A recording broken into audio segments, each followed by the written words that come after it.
You've thought about death in the quietest corners of your mind, not as a headline or a theory, but as a soft, persistent sensation that something is waiting to be finished inside you. Not because you want to end, but because some part of you keeps asking whether everything you tried to be will survive the leaving. Most people imagine death as a cliff, a sudden edge into nothing. But that's a map made by fear. What if the map is wrong?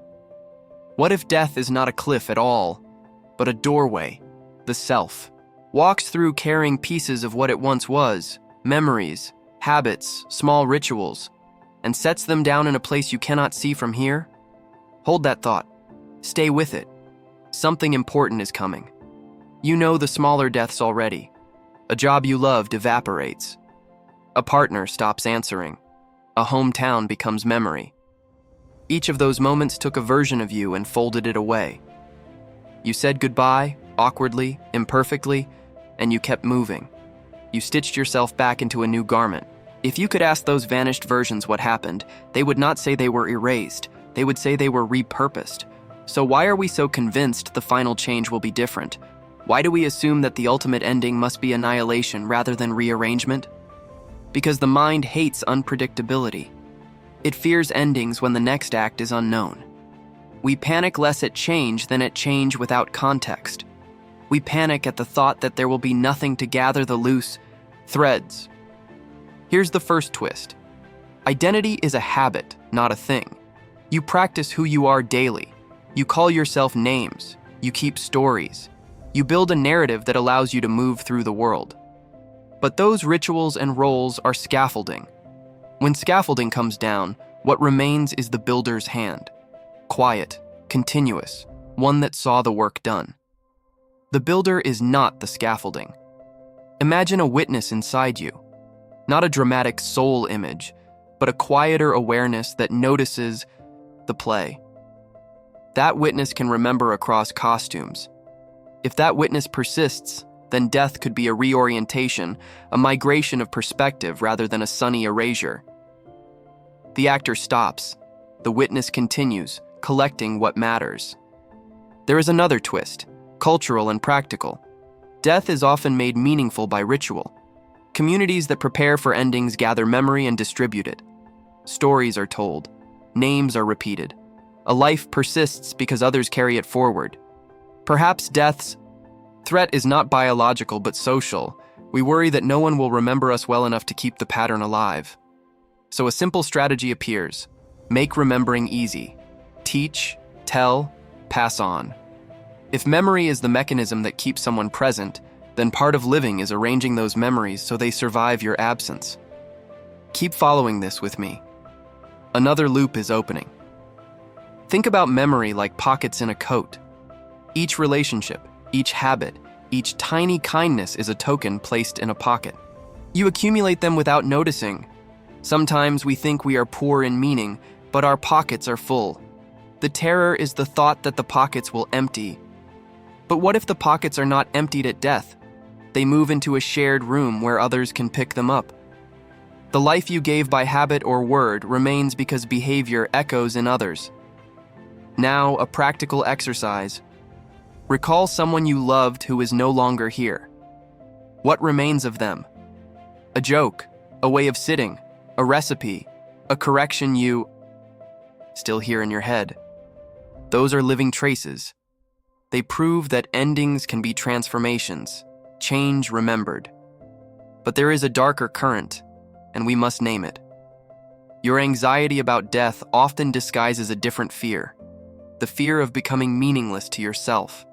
You worry less that the universe will forget you than that you will forget yourself, that the narrative you have built will unravel, and you will no longer recognize your own life. That is a subtle terror. The possibility that the identity you've defended is not worth keeping. So what to do with this possibility that death might be a kind of remembering? First, practice endings. Strange as it sounds, rehearsing small, sincere closures trains the nervous system to accept transitions. Finish projects with a ritual. Say the phrase you keep postponing. Close the drawer on chapters.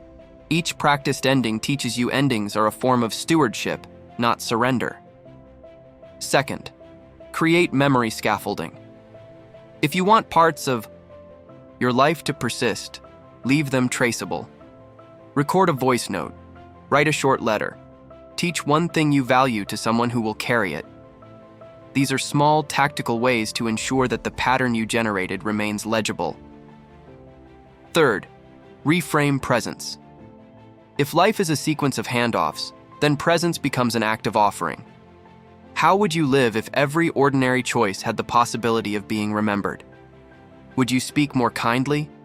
Would you choose less spectacle and more honesty? The answer matters because meaning accumulates in little acts, not in the grand show. And here is the subtle paradox that changes everything. What you fear losing may already be gone, not because it was stolen, but because you stopped attending to it. Memory fades when you stop practicing it. So the cure is not accumulation, but attention. Remember actively. Tend the stories that matter. This is not morbid. It is practical maintenance.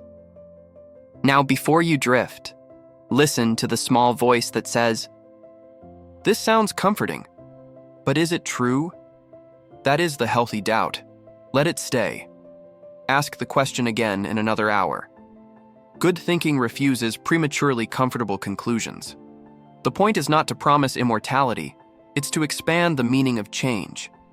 There is one more twist, perhaps the most tender. If death gathers your changes into a single shape, what shape would you prefer? What habits, words, or patterns do you want stitched into the cloth that others will hold? Imagine the list. Let it be small. Let it be ordinary. Maybe it's how you made coffee on rainy mornings, or the phrase you used when someone fell apart, or the stubborn practice of writing 2 sentences a day. These are not trivial. They are the real seeds of memory.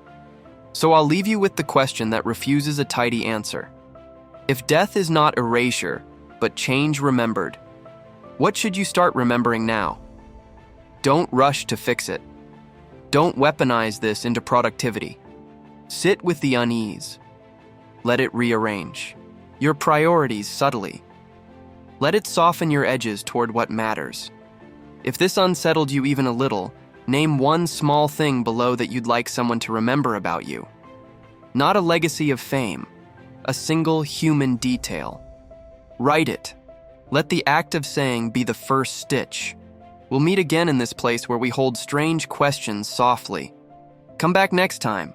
We're only just beginning.